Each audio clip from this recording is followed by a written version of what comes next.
just so you guys know, so this weekend, we've chosen 8 to 10, depending on how much time we have, campaigns, plays for you guys. We have like 50. Oh, you need to get to all of them. And so if you guys like this format and what we've done, we may actually just multiply it and do more of these. We'll host them around different places, but this is what we love to do. We love creating and then make it so it's digestible for you guys and it's an implementation. So you just get it in. And from what I gathered from you guys talking too, marketing is not just your marketer's job. It's the language that the whole staff is speaking. Yes. And it's the client journey, thanks Grace, the client journey or the patient journey through your office. Everything that your staff is saying is what gets you those referrals. Phil's referral dinner talks, gets referrals. Libby, you said the referral of a lifetime campaign. It's dynamite, isn't it? But it takes a long time to really get that thing planted and get the roots in to start producing, doesn't it?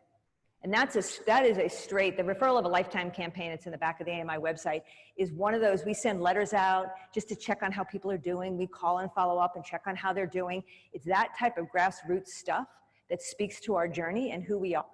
So that in the future, even when, I'm off again, Jane. In the future, even when they're not a patient anymore, they still think of you and they still refer. That is the ideal scene. So let's look at our questions here. The following, okay, calculate your numbers. The following calculation can be used with any size practice. We're gonna work regenerative medicine right now because it's the simplest, it's cash. The commonly asked question is, how many new patients do I need to bring into my practice to ensure growth of my regenerative medicine program? I mean, that's usually what we say. How many new patients do I need? The question you should be asking is, how much income do I want to generate from my regenerative medicine program, and how many new patients will it take to get there? That's transformative thinking, okay? The first one is transactional. How many new patients do I need to grow this program? Transactional. How many? Transactional. The second one is transformative. You actually pick a goal. It could be a year from now. You break it down quarterly. You pick where you want to be. You put your intention out there, and then you work your numbers backward, and you tell your team, here's your marching orders. This is what I need. And so that's the question you should ask yourself. So let's take it here. We do have a workbook now. Okay, I want you guys to do this. I want you to think for a minute. I'm going to give you a couple minutes. I intend for my regenerative medicine program to collect how much per month? Not a week, because we have, as Randall can tell you, Randall, you have good weeks and bad weeks, right? Maybe you have 4 bad weeks, but maybe, no, I'm kidding. You have good weeks and bad weeks. What matters is the end of the month, right? That the good week takes up for the bad. So we're looking for a month. Come up with a number. Is it 100? Is it 50? Is it 200? Just pick a number.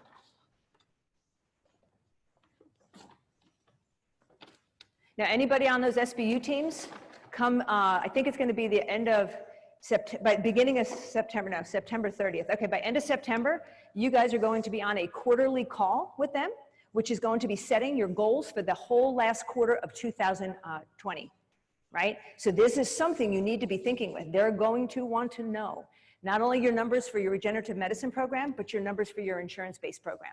What do you want? And they have to break it down your yearly into quarterly, and you'll be having your quarterly meeting. Then you, of course, get your monthly touch points to make sure you're on target for it. Colleen, here it is in the book. You want to guide them through. Okay, good. Okay, good. So you've got your number. You've got your intention. If you don't have an intention, right? Now, like, let's say this. I've heard people say goals. I will have $100,000. I will have $100,000 at the end of this month with regenerative medicine. The problem with saying it, I will have, rather than I intend, this is a kind of funny little concept here that I read in one of the books that I read, okay? When you say, I will have, people say, state your goals in present time. I will have. But what happens when you say that, and I want you to play with this back and forth, I'll give you a minute or two to play back and forth. I will have $100,000 at the end of the month. All the negative things pop up. Well, if my marketing works, then I'll have it. And if I can get my case manager to close, then I'll have it. That statement is like, it elicits some of the negative things that could get in the way. But if you say, I intend for my regenerative medicine program to collect this month, I'm going to have you say this back and forth. When you say I intend, all that negative is gone. You just put an intention out a month from now. So I'm going to give you guys a minute here. I want you to read that way, and I want you to say, I have $100,000 at the end of the month. Just say it back and forth, because anytime you set a goal, you want to set it with the language that doesn't elicit all of the qualifiers of why it might not happen.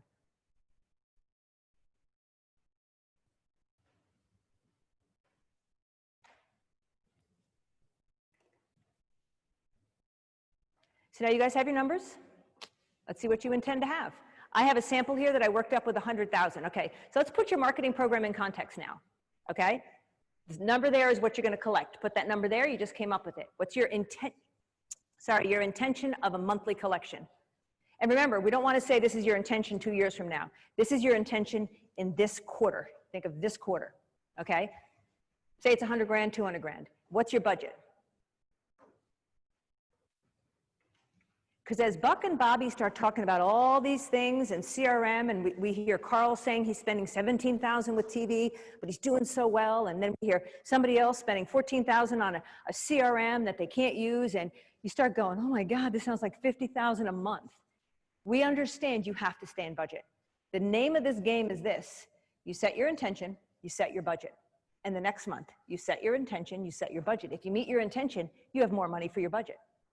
Do you see? And then TV becomes real. Direct mailers consistently become real, but you have to start somewhere. Everybody's got a different budget. So now you have your collection and your budget. Now, how many new patients do I need to meet my intention? And what I did was I did an example here of 100 grand because the math was much easier for me. So let's go through this, and we're going to let you work your own numbers. The assumption is each Regen Medicine injection value is 5,000. I had to come up with something, so the value is 5,000 to the office. The office goal is to collect $100,000 in a month. Okay, this goal can be increased or decreased by whatever you pick. All right, $100,000 divided by 5,000 is 20 joints need to be injected that month. The assumption, 20 joints are 20 individuals. I understand some people sell 3 joints to a person. That's fantastic. That's increased money, okay? But for this, I had to make some assumptions. At a 50% close rate, we need to present the sale to 40 people.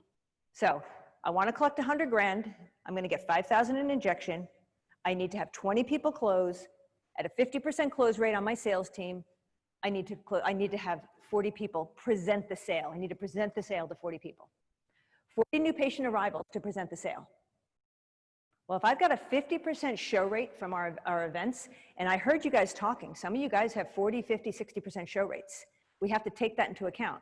So if this practice has a 50% show rate of new patients, we need to schedule 80 new patients in a month to get 40 of them to arrive so we can present the sale, to close 50% of them and get 20 joints injected, and my intention is met. It's purely a math equation, but what it does is it gives you the laser focus, the path you have to walk on with laser focus. So you need 80 new patients each month scheduled to meet the intention of collecting 100 grand a month. That would be 18 new patients scheduled per week to have a regenerative medicine program with these stats: 50% close rate, 50% show rate. I want to now take it because you guys might have better numbers. You might train like crazy and get your numbers to increase. Let's look at the same number and look at the effort it takes just by improving your percentages. So the office goal is to collect 100,000 in a month. 100,000 divided by 5 is 20 joints, we know that. A 60% close rate. You only need to present the sale to 34 people. That's 34 new patient arrivals to present the sale. A 60% show rate from all of your campaigns across the board, referrals, direct mailers, Facebook, 60% show rate. That's 57 new patients need to be scheduled that month. If you need 57 new patients each month to be scheduled to get 100 grand, that's 13 new patients a week, compared to 18 if you're at a 50-50%. Do you see, I love to pound on this one. Just increase 10% your close rate and your show rate. You pound on your training on those two, it takes less effort and less money. And then of course, if you can double the close, you get somebody in the door and you sell them on 2 joints, right? Double the close. So now what I want to do, I want you guys working your own numbers. We already came up with how you want to collect, remember? Your intention is at the top. I want you guys to work your numbers. And I am going to ask you guys if you would be willing, anybody willing to say, okay, this is how many patients I need to schedule a week. I'd love like 4 or 5 people to volunteer. I'll give you 5 minutes, work your numbers, play with your numbers, see what you need. This is your regenerative medicine program. Let's see numbers. Does anybody want to volunteer how many new patients a week you need? I just want to hear, boom, boom, boom, some numbers. Randall, how many new patients a week do you need? 127. That's not a week, that's a month. How about a week? Don't I have a week in it? 30. 30. He needs 30 a week, new patients on the books. Because remember, they're not all going to show up. This is how many a week to be on the books. How about you? How about you, Bart? 18.5. He needs 18.5. There's half a body showing up for him. How about you guys? 23. They need 23. Joel? 17. David? 26. Back of the room? Yes. 35. How about you? 11. Okay, good. 12. We'll do it. Karen? 30. 34. Carl? 40. How about you? 30. How many? 40. Beautiful. Jonathan? New patients? 11. How about you, Libby? Yep, same. Wonderful. Kara, you guys, how many? 11. Perfect. You guys? 22. Jennifer, how many? For the month or week? Week. The week was only, oh my gosh, 6. She needs 6, but remember, she just opened her doors, what, a month ago? Yeah. Yeah. Yep, exactly. Tim, did we get yours?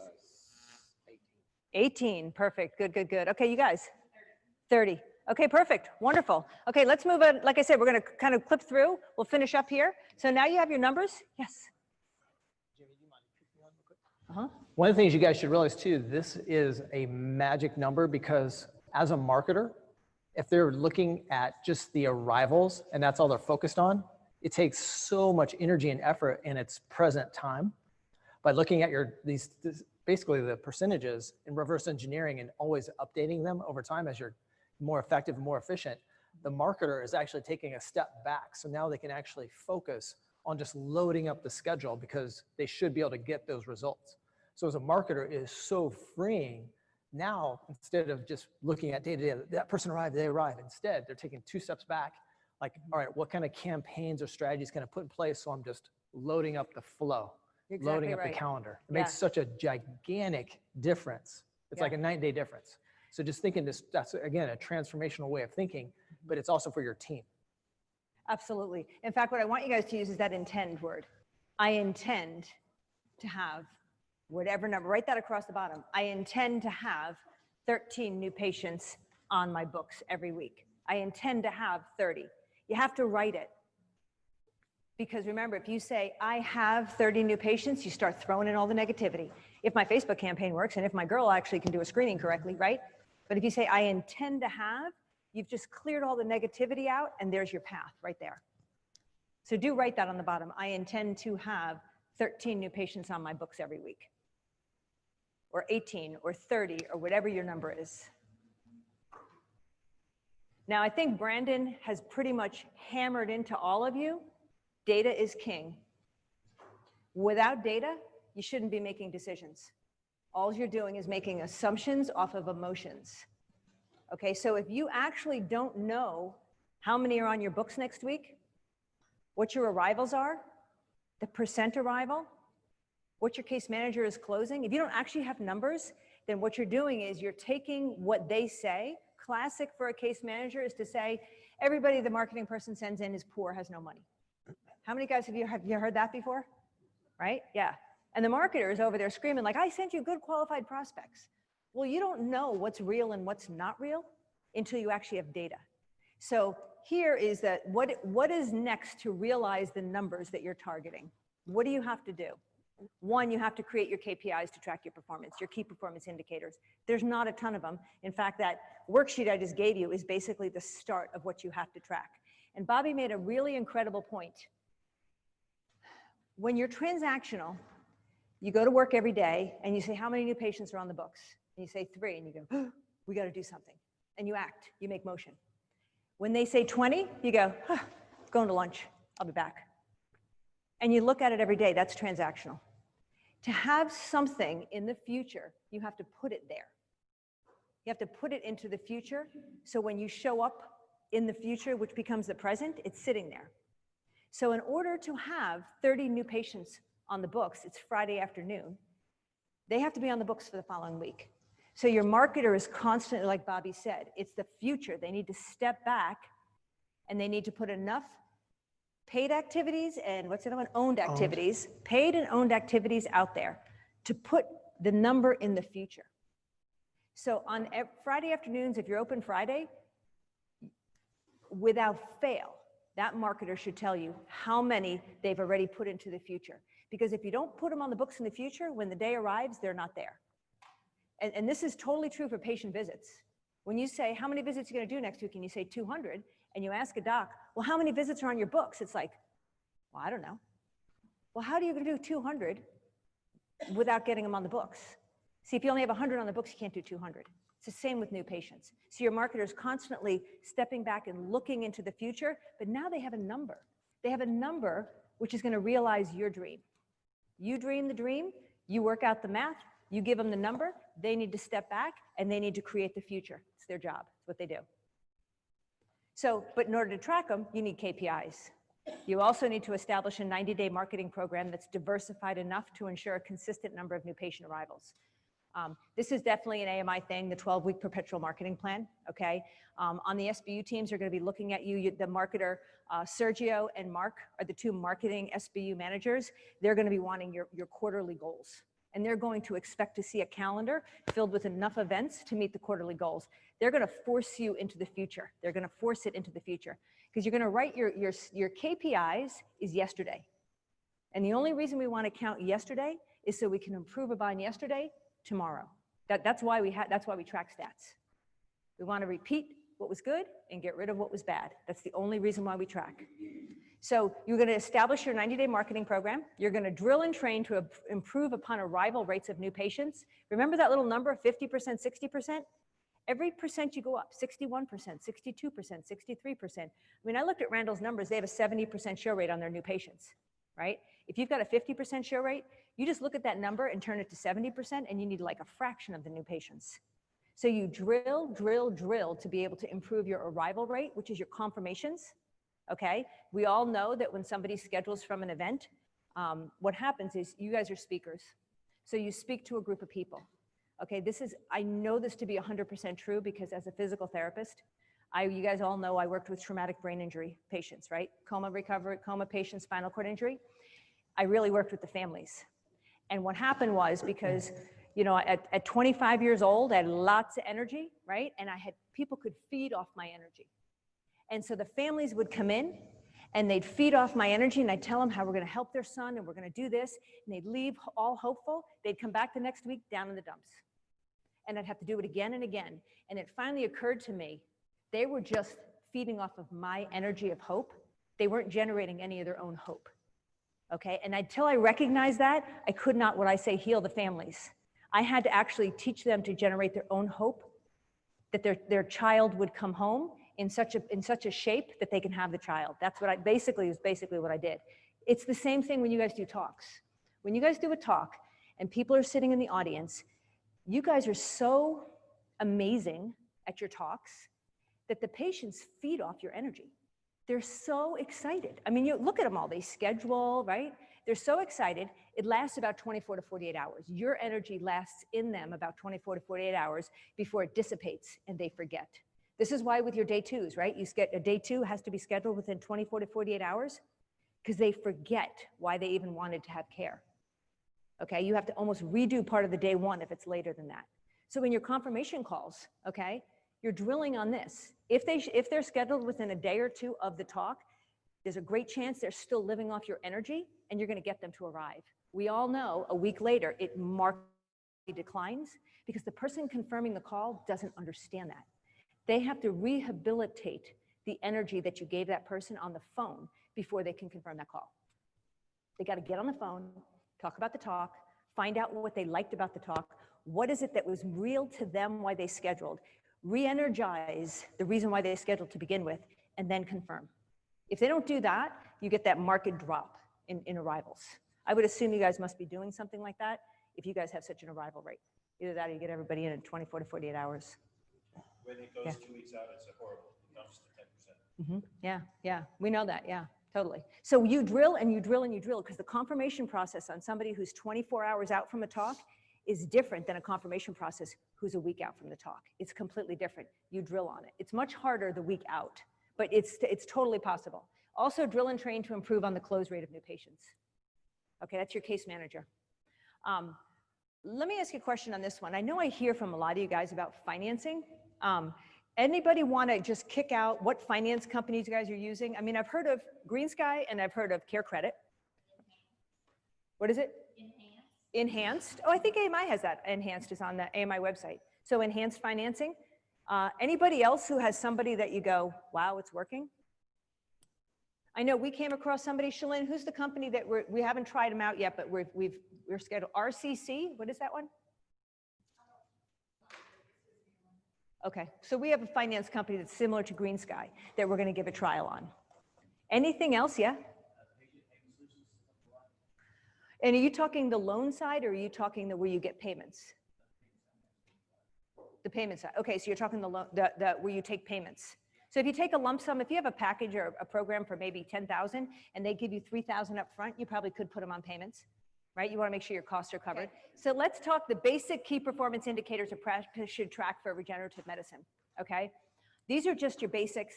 Anybody who's with the SBU teams, you're probably going to be handing some of these over as your KPIs anyway that you needed to hand over the last 90 days or last 6 weeks or something. Number of new patients scheduled. We've been talking about this all along. This is why we're here, right? Is we're trying to put together paid campaigns and owned campaigns that put enough people on the books. You all know now your number that you need scheduled. So you now have a target. Number of new patients arrived. You guys have targets. Percent of new patients arrived. That's the game right there. See that percentage? The game is to increase 1%. Just in the next couple weeks, increase 1. Maybe the next couple weeks after that, increase 1. You just keep inching up 1%. New patients presented the sale. New patients closed from sales presentation. Percent closed. Again, pound on that training. You know, I was talking to Bob Beilhardt, and Bob said, because Bob, you guys all know Bob, and he's really good at closing. And he said, when you're closing large cash plans, you have to talk slowly. When you're talking large dollars, if you talk too fast, it just the person loses confidence. I'm not sure what it is. He said, when you're doing insurance closes and you're collecting co-payments or you're putting them on $100 a month to pay their co-insurance, you can move through the close faster. But he's noticed talking to a lot of the big guys here and other big guys, they talk slow and methodical that the person can understand. And that's how you get that. That's just a pointer for your case manager on the closes. Number of joint injections sold, the dollar amount of income. Remember, we want to realize your dreams, okay? And the average dollar amount of injections sold. That last one there is there for a reason. Anybody, again, who is platformed with Cardone Ventures, they found such a huge variety here of average dollar amount. Some guys don't discount at all. They're $5,000 a joint. Even if you buy 3 joints, it's $15,000, no discount. Other guys have the $5,000, the second joint is 50% off, the third joint is 75% off. So you want to see what's happening in that room. Because if you're running your numbers off of $5,000 an injection and they're selling it for 3, so you're not going to understand why your numbers are off unless you actually get that number, that last KPI.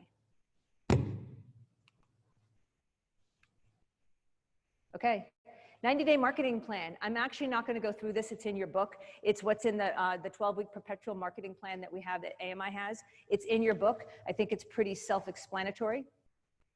The whole plan is that your marketer is able to think in the future, put enough events, either paid events or owned events, owned items into the future. We actually have on our calendar Instagram posts. Like that's part of our calendar because that's the owned events.